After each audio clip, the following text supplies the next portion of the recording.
Assalamualaikum warahmatullahi wabarakatuh. Nama saya Hasna Nur Aisyah dari kelas 9 USKS nomor absen 11. Di sini saya akan menjelaskan tentang proses berdirinya Daulah Mamluk. Sejarah Daulah Mamluk Mesir. Yang pertama, asal-usul Daulah Mamluk. Nama Mamluk berasal dari bahasa Arab yang berarti budak atau hamba. Keterlibatan kaum Mamluk dalam pemerintahan di Mesir dimulai dari masa Sultan Malik As-Salih, salah seorang Sultan Daulah Ayyubi yang memerintah Mesir, yang meninggal pada tahun 640 Hijriah sampai 1240 Masehi dalam Perang Salib ke-7 melawan Raja Louis IX dari Prancis. Syajaratud Dur pun bersekongkol dengan pasukan Mamluk yang dipimpin oleh Aibak dan memberontak terhadap Turansyah. Persekongkolannya dengan kaum Mamluk berhasil membunuh Turansyah. Kekuasaan Sultanah Syajaratud Dur hanya berlangsung sekitar 3 bulan 80 hari karena di beberapa wilayah khususnya di Syria muncul gejala penentangan terhadapnya. Tidak berselang lama, Ashraf Musa pun dibunuh oleh Aibak dan Aibak pun secara resmi memproklamasikan dirinya sebagai Sultan Daulah Mamluk.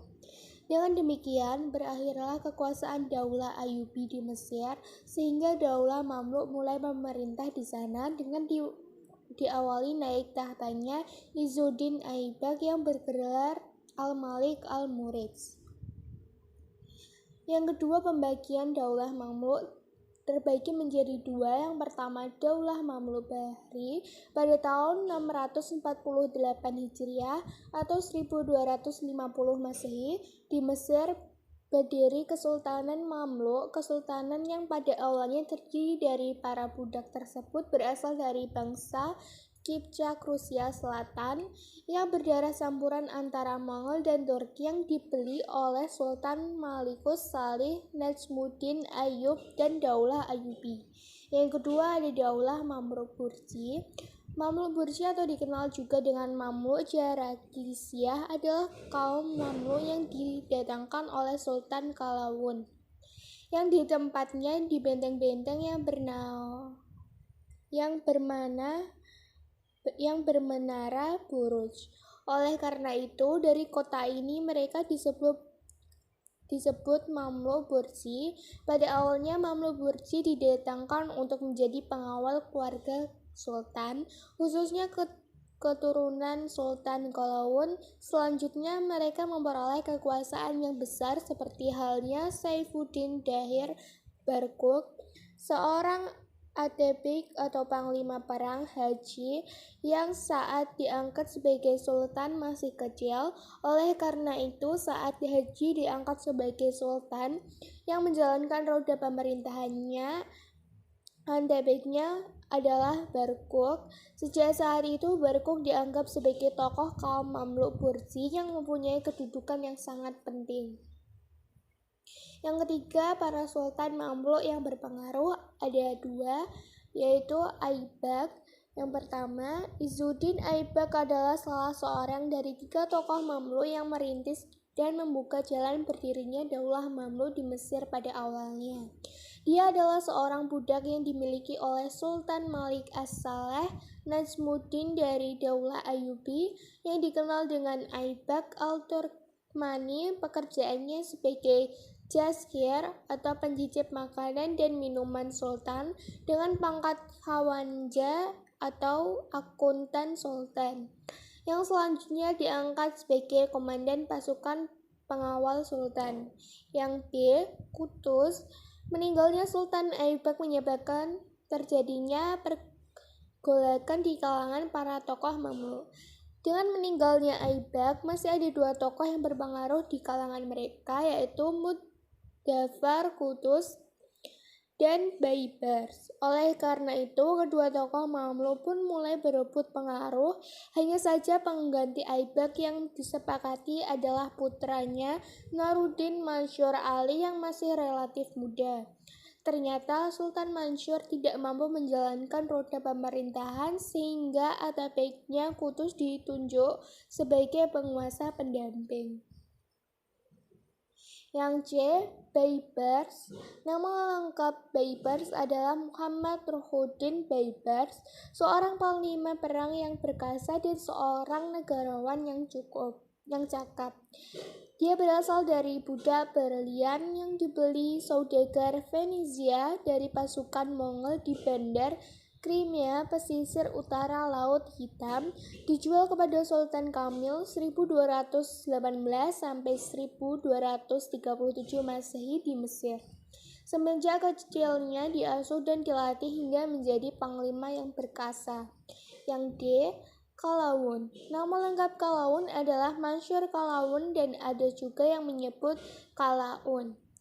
Beliau berkuasa menggantikan Sultan Al-Dalil Badruddin Salawai yang berkuasa hanya selama 1 tahun. Sultan Baibars dikenal sebagai pembangun militer, maka Qalawun dikenal sebagai pembangun administrasi pemerintahan dan pembangun jaringan perdagangan internasional bagi Mesir. Yang E. Nasir.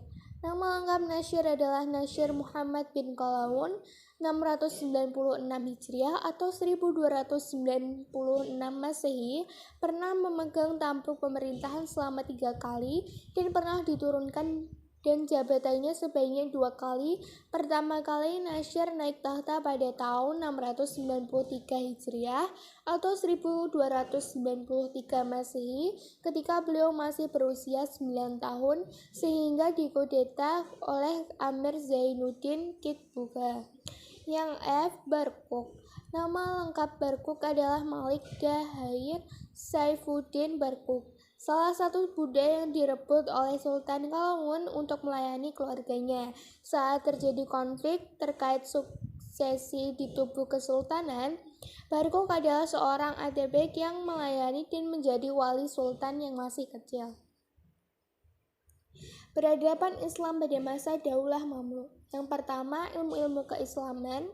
Ilmu keislaman yang tumbuh dalam masa Daulah Mamluk dipengaruhi oleh beberapa tokohnya sebagai berikut. Yang A. Jalaluddin Asyuti dengan karya monumentalnya di bidang ulumul Quran, yaitu Al-Itqan fi Ulum Al-Quran. Yang B. Ibnu Hajar al-Asqalani yang termasyhur dalam bidang penulisan ilmu fikih dan hadis. Yang kedua, ilmu-ilmu semesta. Meskipun Daulah Mamluk dibangun oleh kaum budak, tetapi perhatiannya terhadap ilmu pengetahuan dan teknologi iptek sangat besar. Berikut merupakan ilmu-ilmu semesta yang berkembang pada masa Ulad Mamluk beserta tokohnya yang berpengaruh Daulah adalah: yang A. Ilmu sejarah dengan para tokohnya Ibnu Khaldun, Ibnu Takribirdi, Abu Al-Fis, dan Ibnu Khaldun. Yang B. Astronomi dengan para tokohnya Nasiruddin Al-Tusi dan Abu Al-Jibni. Yang C. Kedokteran dengan tokohnya Ibnu Nafis yang dikenal dengan penemu susunan dan peredaran darah dalam paru-paru manusia. Yang D. Psikoterapi yang dirintis oleh Al-Razi dikembangkan oleh Al-Jumai di Mesir. Yang ketiga, yaitu di bidang ekonomi.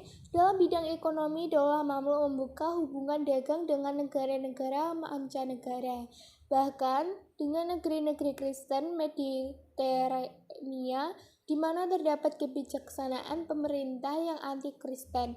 Misalnya, membuat perjanjian perdagangan dengan James I.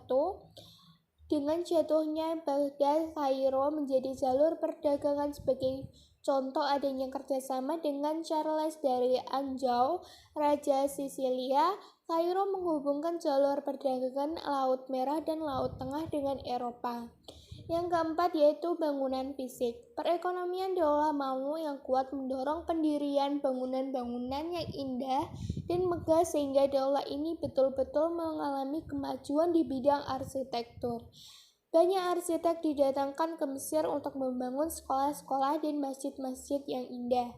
Yang kelima, yaitu seni. Daulah Mamluk dikenal sebagai pelindung seni kaligrafi, terutama hiasan Al-Quran. Kaligrafer ternama adalah Muhammad bin Al-Wahid yang pada tahun 703 Hijriah atau 1304 Masehi meninggalkan salinan Al-Quran yang unik dalam tulisan Tujluj. Sekian kurang lebihnya, mohon maaf. Wassalamualaikum warahmatullahi wabarakatuh.